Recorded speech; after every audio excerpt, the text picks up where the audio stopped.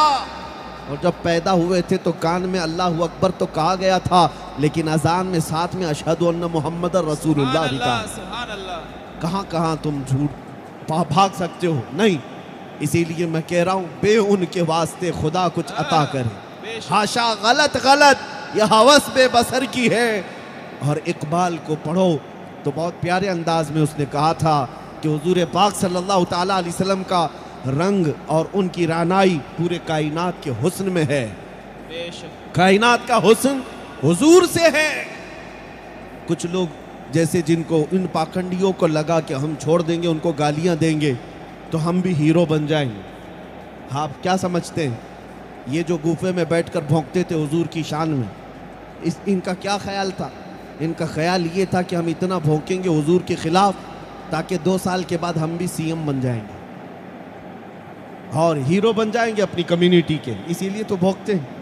مجھے حیرت ہوتی ہے تمہارے پاس تمہارے ایک بابا بھی ایسا نہیں رہ گیا جس کی تعریف کر کے تم بڑے ہو سکتے تھے. تمہیں بدنام ہو کر بڑے ہونے کے لیے بھی میرے نبی کا سہارا لینا پڑ رہا ہے.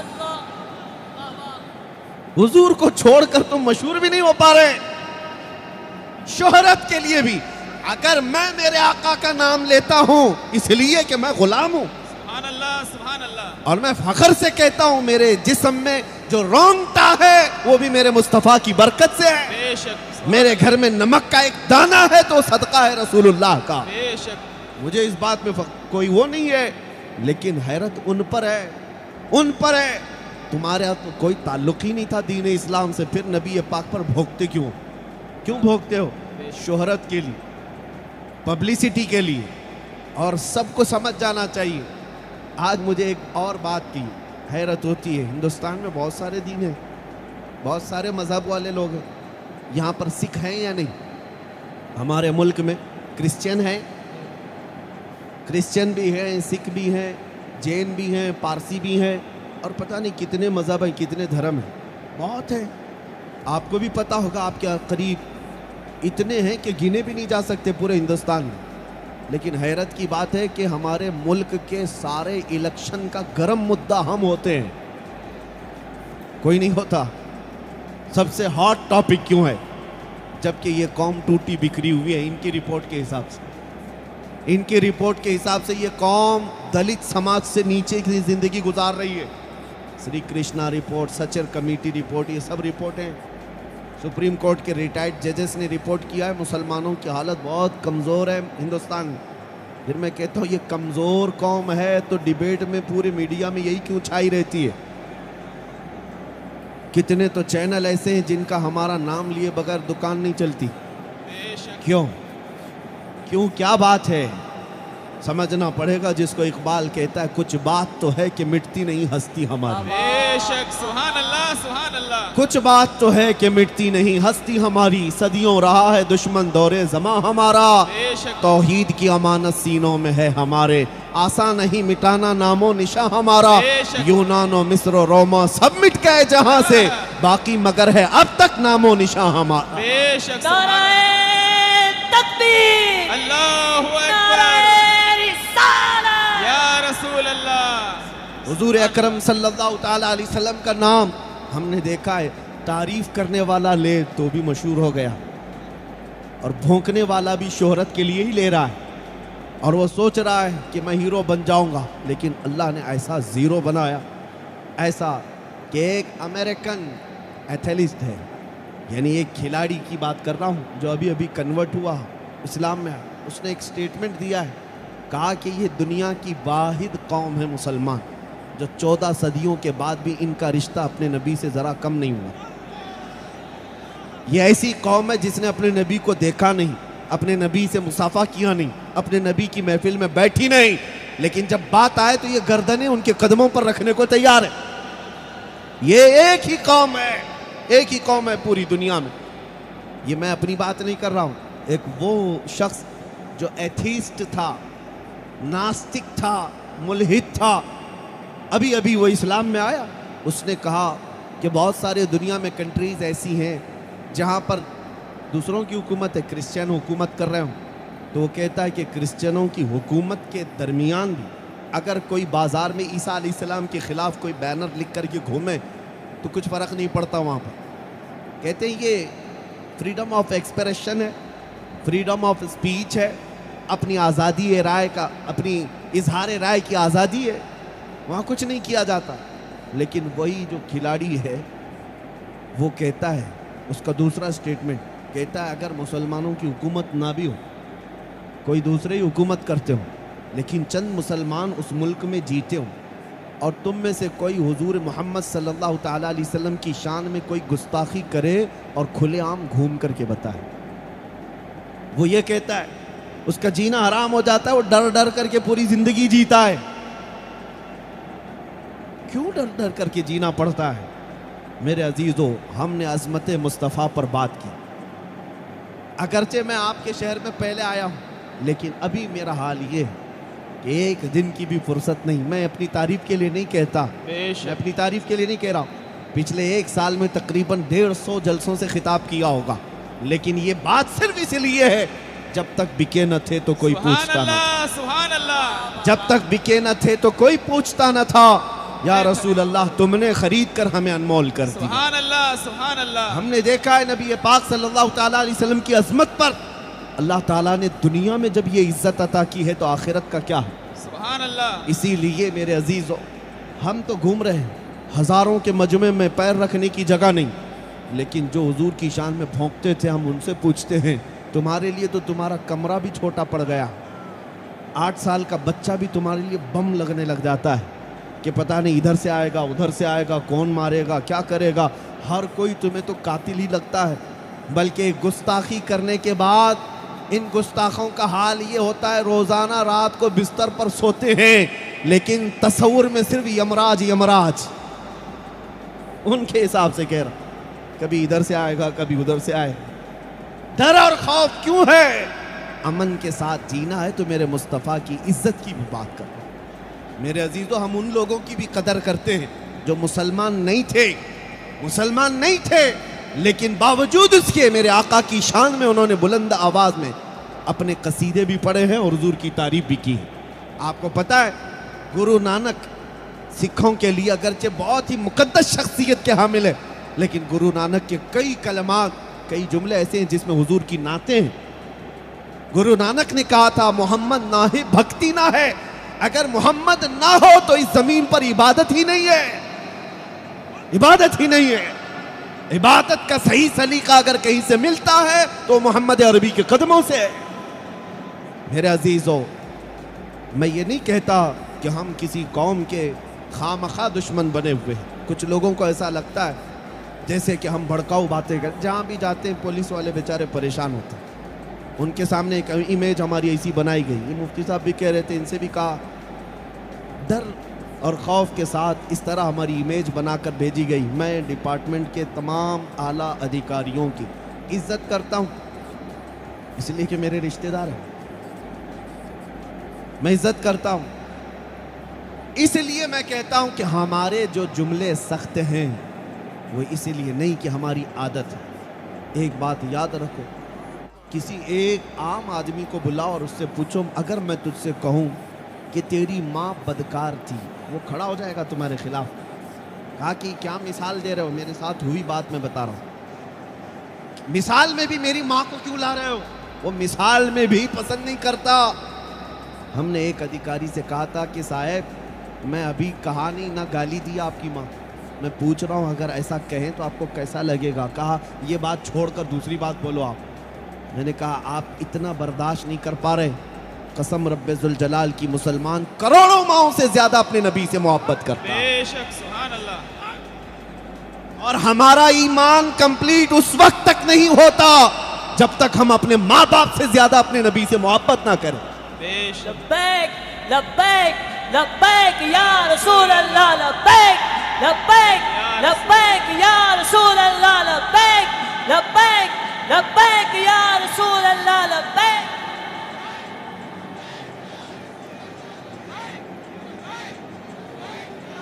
میرے عزیزو توجہ، غیرت کے ساتھ جینے کو پرووک نہیں کہتے، بھڑکاؤ نہیں کہتے. ایک سادہ سے انسان کی بھی بات ہے کہ اگر وہ اپنی بیوی کے ساتھ جا رہا ہو اور اس کی بیوی کو کوئی دوسرا چھیڑے اور وہ ہنس کر کے چلا جائے تو اس کو کہتے ہیں کتنا بے غیرت آدمی. وہ اپنی اہل خانہ کے لیے بھی برداشت نہیں کرتا کہ کوئی اس کی طرف نظر اٹھائے. بلا تشبیہ بلا تمثیل انسان کے اندر غیرت ہوتی ہے، اور مسلمان کی سب سے بڑی غیرت اپنے اللہ اور اس کے رسول کے لیے ہوتی ہے. اللہ اور اس کے رسول کے لیے اگر غیرت نہیں تو پھر وہ مسلمان بھی نہیں ہے. وہ مسلمان بھی نہیں ہے. کس کام کا مسلمان؟ غیرت اگر نہ ہو. اب میں آپ کو بتاؤں، لوگ مجھ سے یہ توقع کر رہے ہیں، یہ امید کر رہے ہیں کہ امن کی باتیں، نرم باتیں بالکل ہم کرنے کو تیار ہیں. ہونا بھی یہی چاہیے کہ زبان اللہ نے دی ہے، نرم بات کریں. قرآن نے بھی تعلیم دی ہے، حضور پاک صلی اللہ تعالیٰ علیہ وسلم کی عادت کریمات. لیکن مجھے ایک بات آپ بتاؤ، جس کا سب کچھ تم نے لوٹ لیا، ہر چیز، اس کے کپڑے بھی، اس کی جائیداد بھی، اس کا گھر بھی، اس کی بیوی بچے بھی، اس کا سامان، سب کچھ، بچا کچھ نہیں. اور اس کے بعد اس کے پاس آخری ایک پونجی باقی تھی، آخری پونجی جس سے اس کی سانسیں چل رہی تھی. اب آ کر تم نے اس پر بھی ڈھاکہ ڈالا تو کیا وہ انسان بپھر نہیں جائے گا؟ کیا وہ بھڑک نہیں جائے گا؟ کیا وہ اپنی آخری چیز کو بچانے کے لیے چیخ و چلم نہ کرے گا؟ یہی مثال ہماری ہے. ہمارا تو سب لٹ گیا ہے، ہم سے کیا کیا نہیں چھینا گیا. تم نے ہمارے اخلاق و کردار بھی چھینے ہیں، تم نے ہمارے تخت و تاج ختم کر ڈالے، سب کچھ چلا گیا.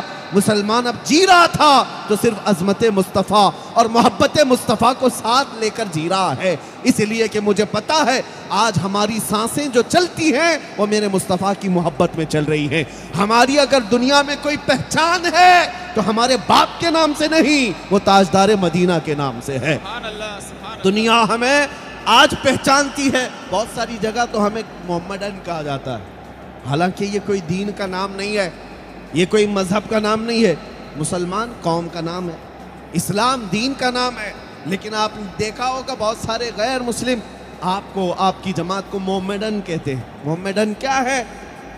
یہ اگرچہ ان کا ایجاد کیا ہوا ہے، لیکن یہ اس بات کو درشاتا ہے کہ دنیا ہمیں پہچانتی بھی ہے تو محمد عربی کے نام سے پہچانتی، نبی پاک صلی اللہ علیہ وسلم کے نام سے پہچانتی ہے.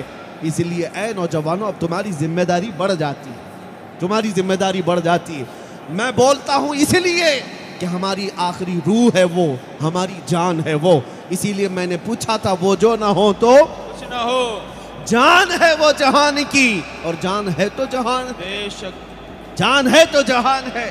نبی کریم صلی اللہ تعالیٰ علیہ وسلم کی محبت یہ ہمارے پاس آخری بچی ہوئی پونجی ہے، یہ آخری سرمایہ ہے ہمارے پاس.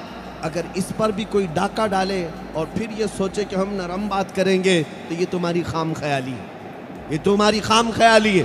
ہم اس وقت تک حق بات علی الاعلان بولتے رہیں گے جب تک اللہ نے ہمیں زبان عطا کی. سبحان اللہ. اللہ کہہ رہے کہ ہمارے علماء حق بولتے رہیں اور کبھی کسی بازار میں اپنے آپ کو نہ بیچیں، بے شک کبھی نہ بیچیں. بارگاہ مصطفیٰ میں جو ایک بار بک جاتا ہے وہ پھر کسی بازار میں نہیں بکتا. بے شک. سبحان اللہ. اس لیے اے نوجوانوں، حضور پاک صلی اللہ تعالیٰ علیہ وسلم کے قدموں کو چھوڑ کر نہ تمہاری دنیا ہے نہ تمہاری آخرت ہے، بے شک. نہ دنیا ہے نہ آخرت ہے.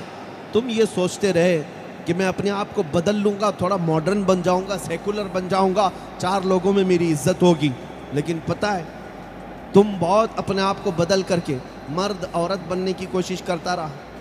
وہ بالیاں بھی پہن لیا، چوڑیاں بھی پہن لیا، چوٹی بھی ڈال لیا، یہ سوچ کر کے کہ انگریز ایسا کرتے ہیں، یہی فیشن ہے، یہی فیشن ہے.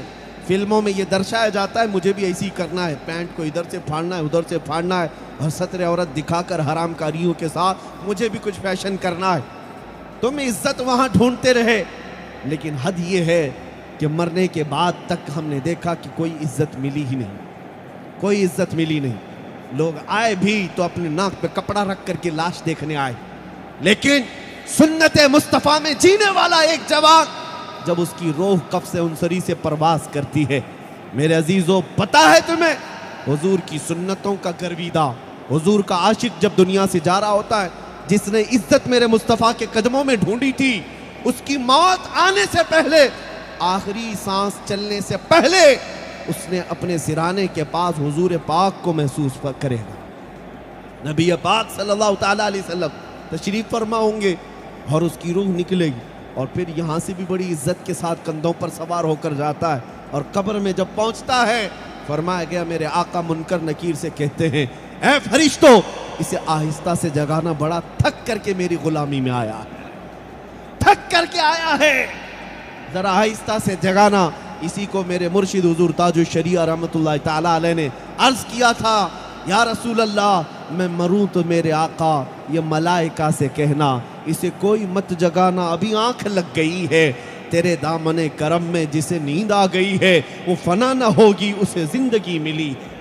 اسی لیے یاد رکھو تم عزت جن قدموں میں ڈھونڈ رہے ہو نہ ملے گی، کبھی نہ ملے گی۔ جن دوستوں کے لیے تم نے اپنے آپ کو بدل ڈالا تھا، یہ دوستوں کا حال تو ہم نے دیکھا، ہماری قبر پر 3 بار مٹی ڈال کر 5 منٹ رکنے کو تیار نہیں، کوئی رکنے کو تیار نہیں۔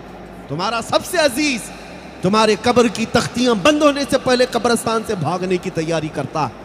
کون تمہاری قبر میں رات کے وقت بیٹھتا ہے؟ کون آئے گا جس کے لیے تم راتیں اپنے گھر سے چھوڑ کر بھاگتے تھے، تم اپنے پیسے جن کے لیے برباد کرتے رہے، ان میں سے کوئی تمہاری مٹی دینے تک یا اس کے بعد ساتھ نہ دیا؟ تمہارا عزیز بھائی بھی تمہاری قبر پر نہ بیٹھ سکا۔ پتا ہے جب تمہاری قبر کو بند کر کے یہ سب سے عزیز دوست چلے جاتے ہیں، رات کا سناٹا آتا ہے، اس خاموش قبرستان میں سوائے مردوں کے کوئی نہیں ہوتا، کوئی آواز نہیں زندوں کی، اس وقت تمہاری قبر میں سوائے اندھیرے کے کچھ نہیں ہوگا۔ تم زندگی بھر جن کے لیے اپنے آپ کو بدلتے رہے کوئی نہیں آیا، اگر اس وقت قبر میں کوئی آتا ہے تو آمینہ کا لال آتا، وہ تاجدار مدینہ کی ذات ہے، اس وقت بھی وہ اپنے غلاموں کی قبر میں آتے ہیں، روشنی بن کر آتے ہیں۔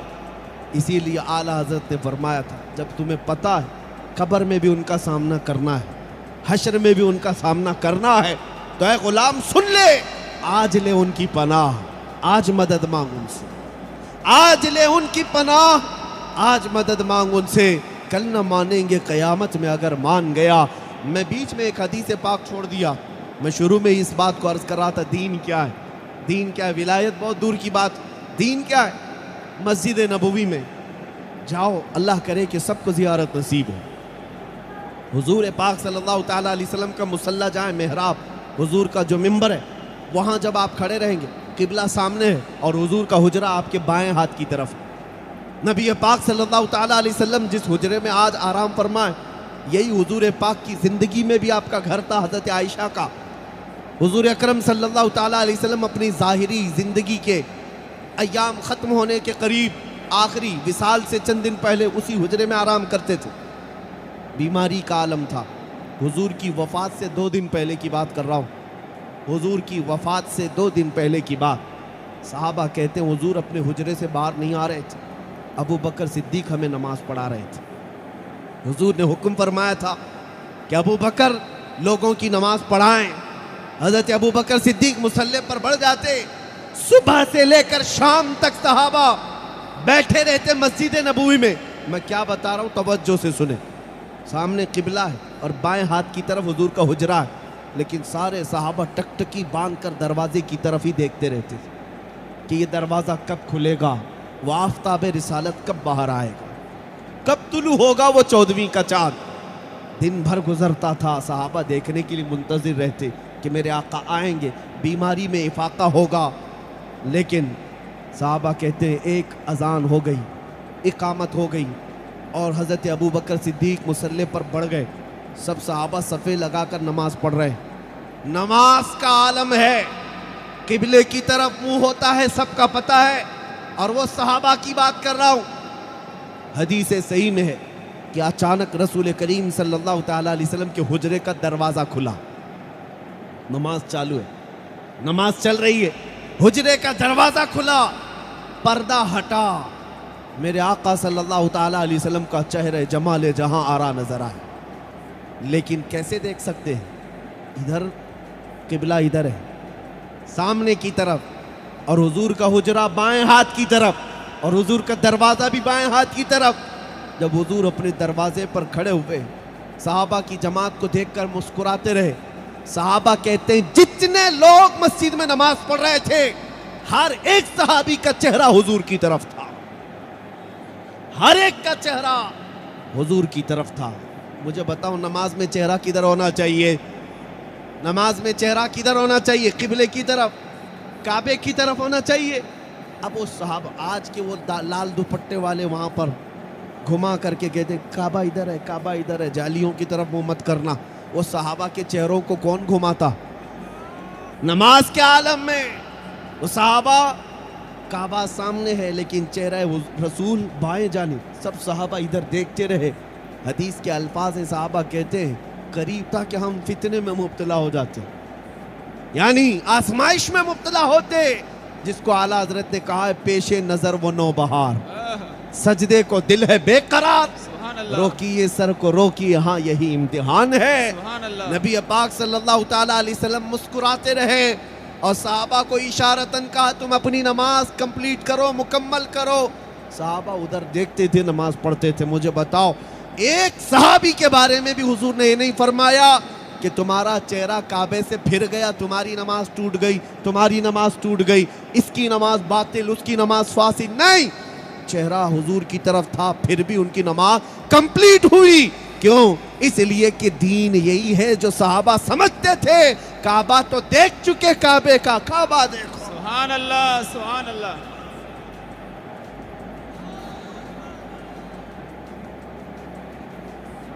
اللہ اکبر.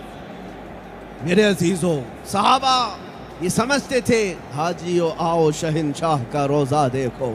کعبہ تو دیکھ چکے، کعبے کا کعبہ دیکھو. غور سے سن تو رضا کعبے سے آتی ہے صدا، میری آنکھوں سے میرے پیارے کا روزہ دیکھو. اور وہ مقام بھی آپ کو میں بتاؤں، جب فتح مکہ کا دن تھا، مکہ فتح ہو چکا تھا، اور حضور کے خاص مؤذن بلال حبشی، ان کا مقام دیکھنے کو تھا. اس دن 10,000 صحابہ تھے. جب مکہ فتح ہوا، پہلی اذان حرم پاک میں دی جانی تھی. رسول کریم صلی اللہ علیہ وسلم نے بلال کو بلایا اور کہا کعبے کی چھت پر چڑھ جاؤ، وہاں سے اذان دو. اذان کہیں سے بھی دی جا سکتی ہے نا، کعبے کی چھت پر چڑھا کر اذان دینا، یہ دنیا کو بتانا تھا یہی وہ بلال ہے جس کو تم مکہ میں رسی ڈال کر کھینچتے تھے، یہی وہ بلال ہے جس کو تم انگاروں پر سلاتے تھے.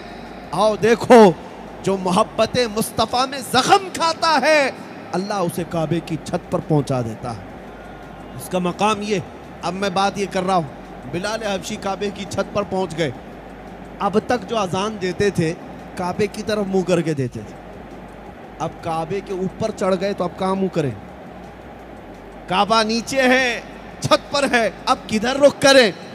چڑھنے تک تو پتہ نہیں تھا، اب چڑھ جانے کے بعد سوچتے رہے ادھر منہ کروں کہ ادھر منہ کروں. کعبہ نیچے ہے. حضور اکرم صلی اللہ تعالیٰ علیہ وسلم کی طرف دیکھتے رہے کہ کعبے کے اوپر آ گیا ہوں، اب کدھر منہ کر کے اذان دوں؟ حضور پاک نے فرمایا بلال میری طرف دیکھ کر اذان دو. حضور کی طرف دیکھ کر کے بلال حبشی اذان دیتے تھے. عزیزان گرامی وقار، یہ مثالیں میں اس لیے عرض کر رہا ہوں کہ اقبال نے یہی سب دیکھ کر کے کہا تھا بمصطفیٰ برساں خیش کے دی ہماؤس. اپنے آپ کو نبی کے قدموں تک پہنچا دو، یہی دین ہے. گربعون رسیدی تمام ابو لہبی، اگر تم وہاں تک نہیں پہنچ سکے تو زندگی ابو لہب کی طرح ہے.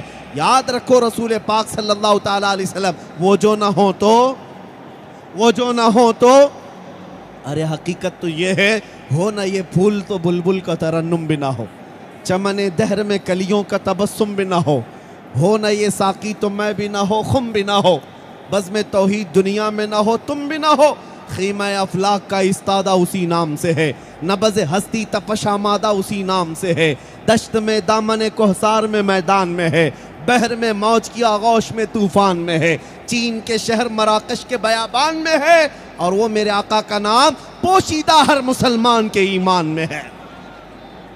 پوشیدہ ہر مسلمان کے ایمان میں ہے. اسی کو اعلیٰ حضرت فاضل بریلوی کے اس شعر پر میں اپنی گفتگو ختم کرتا ہوں. اللہ کی سرتاب قدم شان ہے یہ انسان ہے انسان وہ انسان ہے یہ. قرآن تو ایمان بتاتا ہے انہیں اور ایمان یہ کہتا ہے میری جان ہے یہ. ہماری تقریر کا خلاصہ ہماری گفتگو کا نچوڑ حاصل کلام. میری گفتگو کا عنوان 2 جملوں میں سنو اور پھر کھڑے ہو جاؤ. 2 جملوں میں میری تقریر کا خلاصہ صرف یہ ہے کہ محمد سے وفا تو نے تو ہم تیرے ہیں. یہ جہاں چیز ہے کیا لوح و قلم تیرے ہیں. اٹھو قوت عشق سے ہر پست کو بالا کر دو.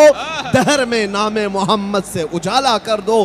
بھونکنے والے بھونکتے رہیں گے اور یوں ہی مر کر کے ان کا موسم ختم ہو جائے گا. انشاءاللہ وہ دور آئے گا وہ دور آئے گا جب امام مہدی کا ظہور ہوگا اور پھر ہر گھر سے پوری دنیا کے خطے میں جتنے گھر ہیں یہ میرے آقا کا فرمان بتا رہا ہوں. کچھ میں اپنے انداز میں یہ کہتا ہوں کچھ دیر کی خاموشی ہے پھر شور آئے گا. آج کتوں کا وقت ہے کل ہمارا دور آئے گا جب امام مہدی کا ظہور ہوگا.